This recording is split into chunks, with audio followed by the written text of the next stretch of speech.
किंतु जब वही लौकिक उत्सव हम भगवान से जोड़ देते हैं, कथा कीर्तन सत्संग से जोड़ देते हैं, तो वह लौकिक उत्सव ही अलौकिक हो जाता है। हमारे एक बड़े समर्पित भक्त थे, अग्रवाल थे, हापुड़ के भक्त प्रवर श्री अनिल जी।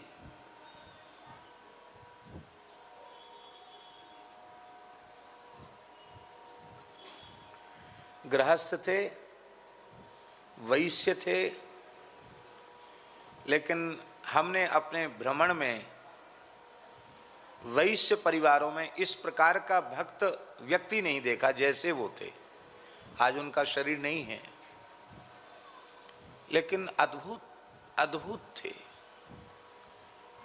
ऐसी साधु सेवा में निष्ठा, गौ सेवा में निष्ठा, घर में प्रवेश करते लगता था हम भगवान के धाम में आ गए। बहुत पवित्रता घर में, और मंगला से लेके सैन तक ठाकुर जी के बड़े लाड़ प्यार की सेवा, बिहारी जी की सेवा, बड़े लाड़ प्यार की सेवा।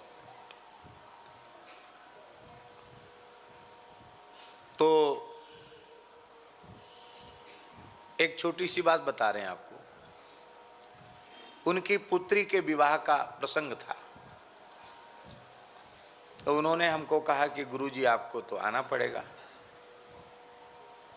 हमने कहा, हमने जब से विद्यार्थी जीवन में भी हम कभी किसी गृहस्थ के यहाँ, जिस परिवार में पैदा हुए वहाँ भी किसी उत्सव में हम नहीं गए विद्यार्थी जीवन में।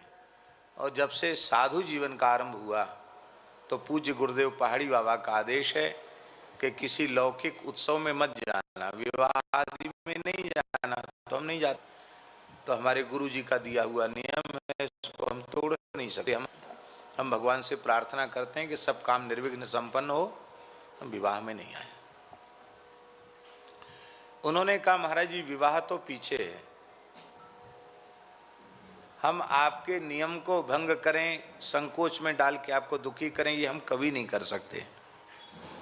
विवाह उस समय नहीं है, पर आपका आना जरूरी है। तो हमने एक दिन का सत्संग रखा है। आप नरसी जी की बेटी जो नानी बाई है, उसकी बेटी का भात ठाकुर जी भरने गए। आप नरसी जी की थोड़ी सी चर्चा कर देंगे। हम गए उनके घर में, आप थे? आप नहीं, आप भी थे।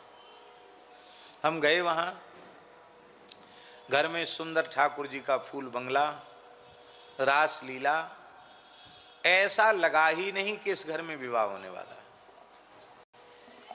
कहीं से कहीं तक विवाह का कोई चिन्ह नहीं था। संत ही संत घर में भरे हुए, वृंदावन, अयोध्या, चित्रकूट। और फिर इसको 2-3 दिन पीछे विवाह था, फिर हुआ, विवाह हुआ। पर पूरा विवाह भी ऐसा ही हुआ कि लोगों ने बताया कि लोग नहीं चला पता कि विवाह हो। आप सोचें, उनके घर में पूर्ण प्रतिबंध था कि कोई लौकिक गीत नहीं गाए जाएंगे। राधा कृष्ण के विवाह के, सीताराम जी के विवाह के गीत गाए जाएंगे। सबको भगवत प्रसाद मिलेगा और पूर्ण गोवर्ती प्रसाद मिलेगा। ये नहीं कि चाहे जो खाने को मिल जाए, विशुद्ध भगवत प्रसाद ही सबको पाने को मिलेगा। ये बात हम आज इसलिए याद कर रहे हैं कि उन्होंने एक लौकिक उत्सव को भी श्री बिहारी जी से जोड़कर अलौकिक बना दिया।